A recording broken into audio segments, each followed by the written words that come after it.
Hi, good morning, good afternoon, good evening. My name is Saurabh Bhattarai, and I work as an advisor at GIZ. And within GIZ, I focus on a tool that helps countries and scheme operators manage their various social health protection schemes called OpenIMIS. And in today's presentation, I'll be taking you through just a general introduction to OpenIMIS, as well as the work that we've been doing post-COVID-19, and end with some of our upcoming plans for this year, as well as the subsequent ones. Thank you again for your time, and I really look forward to engaging with all of you in the question and answer session that follows this. I'll start off with an introduction or a refresher to what OpenIMIS is.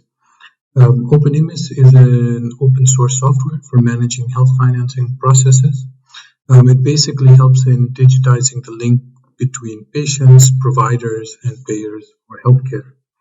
And it is supported by a community of practice of software developers, users of the software, as well as organizations that support in the implementation, with a joint mission to increase and improve access to universal health coverage. It supports these four major workflows that you see on the screen, the first being beneficiary management or enrollment, the second of health service utilization, starting from patient identification to the generation of claims, which is followed by the third workflow of claims management, which supports the digital submission of these claims, as well as the digital review and, of course, payment approval following that. And then the fourth very important workflow is, because we're generating a lot of data in workflows 1 to 3, OpenIMIS does provide a very strong and robust way of analyzing this data through the monitoring and reporting module. So now, with that introduction, I'd like to talk about some of the things we've been doing since COVID-19. And the fundamental things that we've been doing are to continue to support our existing implementations, ranging from national health insurances like the Health Insurance Board in Nepal, to community health funds in Tanzania, and small mutuals in DRC as Chad. But overall, even during these times, OpenIMIS has been providing support to these scheme operators to manage the data of over 5 million beneficiaries.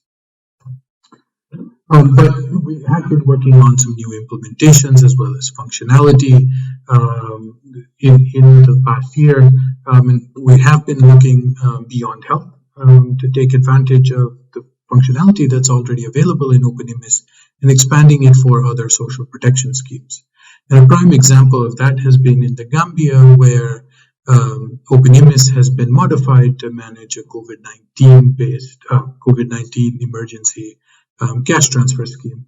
So the team there has taken the beneficiary management module and repurposed some other functionalities of OpenIMIS, made links to payment systems, to make this new distribution of OpenIMIS primarily function as a tool to manage this emergency cash transfer.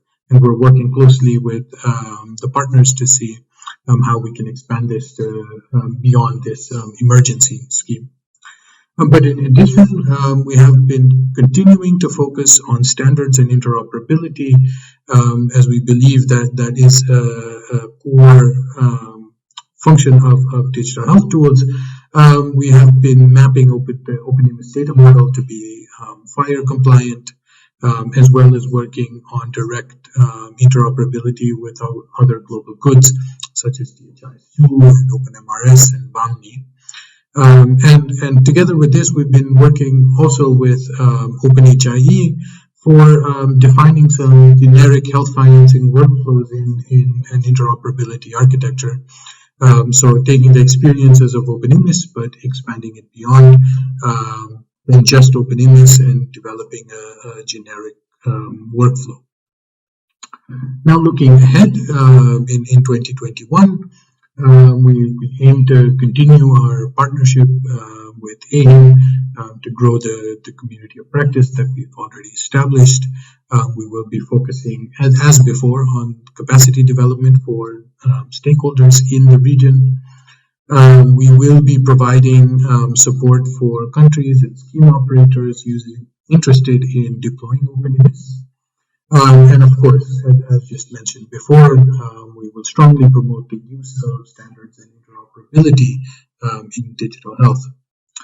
And with my point before, in terms of supporting new implementations, we have established OpenMS Catalytic Implementation Fund since 2021, which would be available to provide support to scheme operators that want to use OpenMS to manage their various social protection schemes, social health protection schemes or beyond. And these funds are aimed to help with these initial cost hurdles that we always have when deploying a new digital health tool. So we hope to remove these barriers, these initial barriers with this fund.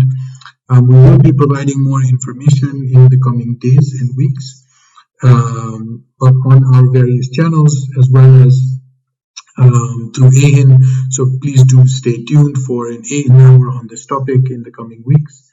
And we really look forward to working with various potential implementers in 2021 and beyond. With this, I thank you very much for your patience and your time.